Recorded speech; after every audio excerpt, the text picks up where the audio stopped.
6 को दिल्ली कूच अटल है। साथियों नमस्कार, मैं अनुद सिंह विद्रोही। साथियों, किसान आंदोलन 2 पुनः शुरू हो रहा है।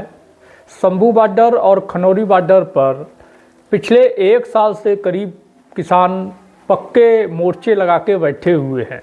आप सभी को पता है कि पिछली वर्ष जब किसानों ने पंजाब, हरियाणा, राजस्थान से दिल्ली की तरफ कूच किया तो हरियाणा और पंजाब के बॉर्डर, शंभू बॉर्डर पर उनके ऊपर गोलियां दागी गईं, गोले छोड़े गए, जिसमें कई किसान शहीद हुए। उसके बाद किसानों ने शंभू बॉर्डर और खनौरी बॉर्डर पर पक्के मोर्चे लगा लिए। तब से लेकर के आज तक लगातार किसान वहां बैठे हुए हैं। सरकार ने कई बार झूठी बोगस मीटिंगें किसानों के साथ में की, निराधार मीटिंगें किसानों के साथ में 2-3 बार की, केवल देश और जनता को भ्रमित करने के लिए, केवल ये मैसेज देने के लिए कि सरकार उनकी समस्या को सुलझाना चाहती है, बात करना चाहती है, उनकी मांग मानने के लिए तैयार है। लेकिन किसान जो है ज़बरदस्ती आंदोलन कर रहे हैं। हमारे देश में किसान को अन्नदाता कहा जाता है, लेकिन बड़ा ही दुर्भाग्य है कि कोई कभी ये नहीं सोचता, ये नहीं पूछता कि जो अन्न उगाता है, देश का, दुनिया का पेट भरता है, क्या वो भी वास्तव में 2 टाइम का भोजन सुकून से कर पाता है? क्या उसके पेट में भी अन्न कभी जाता है? इतना बड़ा हमारे देश का दुर्भाग्य है कि किसान जब अपनी मांग करता है तो किसान को खालिस्तानी, आंदोलनजीवी, उपद्रवी, दंगाई, पता नहीं क्या क्या बोला जाता है। किसान विरोधियों के द्वारा तो बोला ही जाता है। लेकिन चिंता का सबसे बड़ा विषय ये है कि ये जो है पिछले वर्ष के आंदोलन में हमारे देश के प्रधानमंत्री मोदी ने भी बोला कि आंदोलन जीवी है। सोचिएगा कि जब देश का मुखिया अपने देश के नागरिकों के प्रति इस तरह के विचार रखे, किसानों के प्रति इस तरह के विचार रखे, तो भला किसानों को न्याय कैसे मिल सकता है? इसी को लेकर के खनौरी बॉर्डर पर किसान मोर्चा राजनीतिक के वरिष्ठ नेता डल्लेवाल जी पिछले 13 दिनों से आमरण अनशन पर बैठे हुए हैं और शंभू बॉर्डर से 6 दिसंबर कल किसानों की जो जत्थेबंदियां हैं वो पैदल दिल्ली के लिए कूच करेंगी।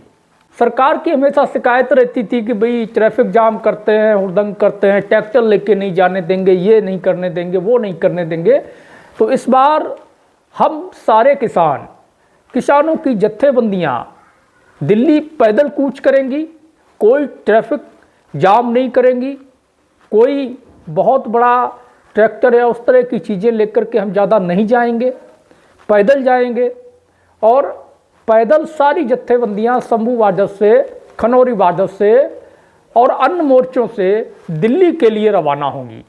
इससे पहले मैं अपनी बात को आगे बढ़ाऊं, आप किसानों के वरिष्ठ नेता जिन्होंने शंभू बॉर्डर से संदेश भेजा है किसानों के लिए, सरवनजीत सिंह पंधेर को आप एक बार सुन लीजिएगा। मैं सरवण सिंह पंधेर इस समय शंभू मोर्चे से बोल रहा हूँ। जो अमर अनशन है खनौरी पर चल रहा है उसका 8वां दिन है और जो मोर्चा 13 फरवरी से चल रहा है उसका 295 दिन हो गए। यही रास्ता है, आप पीछे देख सकते हैं, जहां से हम दिल्ली की ओर जत्थों के रूप में कूच करेंगे। और जो कल मीटिंग हुई थी उसमें प्रशासन ने जो हमने पहले व्योत बनाई थी वही उनको बता दी भी जत्थों के रूप में जाएंगे, पीसफुली प्रोग्राम रहेगा, कोई ट्रैफिक जाम नहीं रहेगा और पैदल जाएगा जत्था। जत्थों की संख्या कल घोषित की जा सकती है अगर सबकी सहमति बन गई तो। इसी के साथ साथ जो कुछ हरियाणा में के मंत्री अब पहले बोलते थे भी हमें आपके दिल्ली जाने पे कोई आपत्ति नहीं है, अब भाग रहे हैं, इसके ऊपर हरियाणा सरकार को सोचना चाहिए।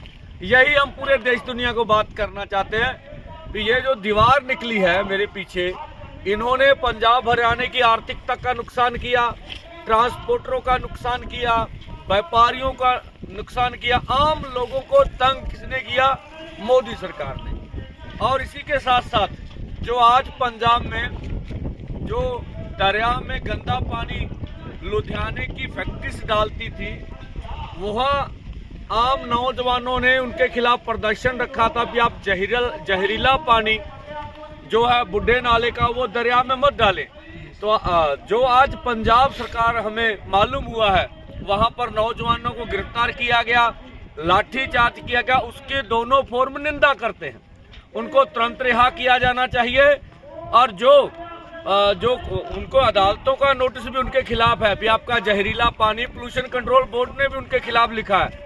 तो फैक्ट्रियों का गंदा पानी तुरंत बंद किया जाना चाहिए, ऐसी हमारी भी मांग है। और हम दोनों मोर्चों के ऊपर अधिक से अधिक पंजाब के, हरियाणा के, आसपास के राज्यों के किसानों को पहुंचने की अपील करते हैं और 6 को दिल्ली कूच अटल है, ये किया जाएगा। धन्यवाद। तो पंधेर साहब का संदेश आपने सुना। साथियों, हम सिर्फ ये चाहते हैं कि हमारी फसल खरीद पर MSP लागू हो, हमें उचित दाम दिया जाए, हमारी अधिकृत की जाने वाली ज़मीनों का उचित हमें मुआवजा मिले। हम ये चाहते हैं कि जो कानून बने, उन कानूनों में हमारे किसान नेताओं, किसान संगठनों, किसान कार्यकर्ताओं की राय ली जानी चाहिए। देश में जब भी कोई किसानों के लिए कानून बनता है तो कभी भी किसान नेताओं, किसान संगठनों, सामाजिक किसान कार्यकर्ताओं से उस कानून के विषय में आम किसानों से कोई मशवरा नहीं किया जाता है। 4 IAS IPS बिठा करके, 4 उद्योगपति बिठा करके, 4 सफेद पोश बिठा करके कानून बना करके थोप दिया जाता है और फिर जब किसान उसका विरोध करते हैं तो फिर उन्हें दंगाई बताया जाता है, आंदोलनजीवी बताया जाता है, खालिस्तानी बताया जाता है, देशद्रोही बताया जाता है, उन पर गोलियां दागी जाती हैं, फर्जी मुकदमे लगा करके जेलों में भेजा जाता है। हमारे तमाम किसान भाइयों को, तमाम किसान नौजवानों को, बच्चों को ऐसे ऐसे केसों में फंसा दिया है कि उनका पूरा करियर बर्बाद हो गया है। आखिर कितनी शांति किसान करेगा? इस देश का किसान इतना भोला है कि ताऊ उम्र अपना खून पसीना लगा करके दिन रात जी तोड़ मेहनत करता है, ना सर्दी देखता है, ना गर्मी देखता है, ना बरसात देखता है, नंगे पैर नंगे सर लगा रहता है, पूरे देश का पेट भरता है, पूंजीपतियों, उद्योगपतियों, बिचौलियों और नेताओं, सरकारों की तिजोरियां भरता है, लेकिन हमेशा उसके हाथ खाली रहते हैं। देश में एक भी ऐसा संस्थान नहीं है जहां अगर किसान कोई गंभीर बीमारी से पीड़ित हो जाए तो सरकारी सहायता पर उसकी मदद हो जाए, उसको इलाज मिल जाए।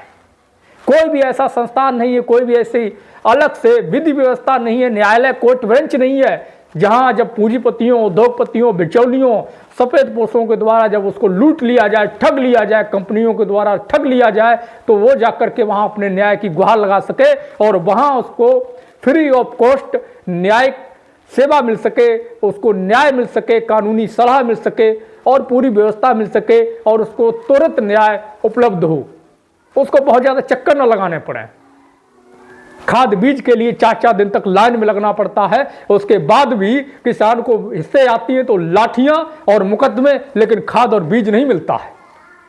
खेत को बोने के लिए बैंक से कर्ज लेना पड़ता है, KCC कराता है, लास्ट में उस कर्ज के ब्याज को भरते भरते मर जाता है, कईयों की जमीनें नीलाम हो जाती हैं। इस देश में किसानों की सुनने वाला कोई नहीं है। जिस देश में किसान को अन्नदाता कहा जाता है, उसी देश में किसान को गालियां दी जाती हैं, देशद्रोही कहा जाता है, खालिस्तानी कहा जाता है, आतंकवादी कहा जाता है, दंगाई कहा जाता है, आंदोलनजीवी प्रधानमंत्री के द्वारा कहा जाता है। कितनी शर्मनाक बात है। ये देश कृषि प्रधान देश है, याद रखिएगा। अगर किसान नहीं होगा तो भोजन भी नहीं मिलेगा। किसान को खेती करने के लिए उपकरण खरीदता है तो भारी GST देनी पड़ती है। मजदूरों की मजदूरी को नहीं बढ़ाया जा सकता है, लेकिन उद्योगपतियों का लाखों करोड़ का कर्ज माफ हो सकता है, पर किसानों का कर्ज माफ नहीं किया जा सकता है। कितना बड़ा दुर्भाग्य है। मेरी आप सभी से अपील है, कल 6 दिसंबर को देश के कोने कोने से आप दिल्ली के लिए कूच करें और इस किसान आंदोलन को सफल बनाएं। और एक और अपील है मेरी आपसे कि ये वीडियो हर एक किसान भाई तक जरूर पहुंचाते हैं और किसान आंदोलन का समर्थन करते हैं तो हमारे चैनल के साथ जुड़े, सब्सक्राइब कर लें और मैं आपको पूरी जानकारी उपलब्ध कराने की कोशिश करूंगा। जय जवान जय किसान, इंकलाब जिंदाबाद, उल गुलाम जिंदाबाद।